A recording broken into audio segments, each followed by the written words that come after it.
Hey guys, let's talk sensory play. Now, sensory play includes any activity that's going to stimulate your child's senses, such as their touch, taste, smell, sight, and their hearing. Children learn well when they can explore and investigate their surroundings through play while using their senses. Now, some of the benefits to sensory play include helping build nerve connections in the brain. So it helps them build all those synapses that will help them with their learning later on in life. It also encouraged their motor skill development, especially the fine motors when you're talking about playing with sand or slime, stuff like that, because they're really working the small muscles in their hands. It supports language development because they may decide that they want to tell you about what they're experiencing and what they're playing with and what they're making with their Play-Doh. So it really encourages that communication and that language.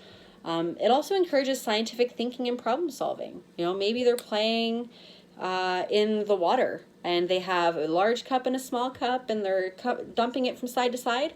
Well, then they're learning about quantity and less or more, or they're dropping objects in it and they're learning sink or float. So they're learning all kinds of scientific concepts.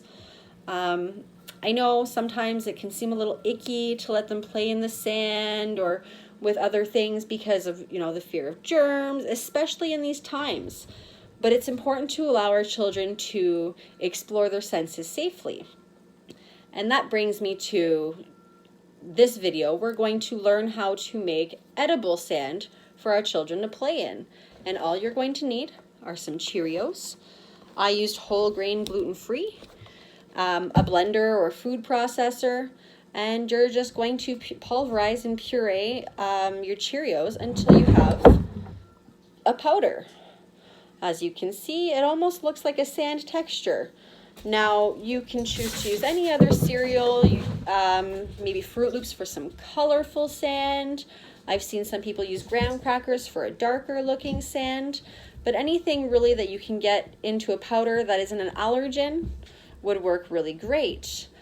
From there, you can let them just play in it. You can add in some spoons, some cups, some blocks, any kind of small object that they can really explore with. Loose parts are my favorite. Throw some sticks in there and some rocks and some pine cones, and your children are guaranteed to have a good time. It might keep them entertained for quite a little bit of time too. Set them up outside or on your kitchen floor while you're doing the dishes. It sweeps up nice and easy, and it's food grade.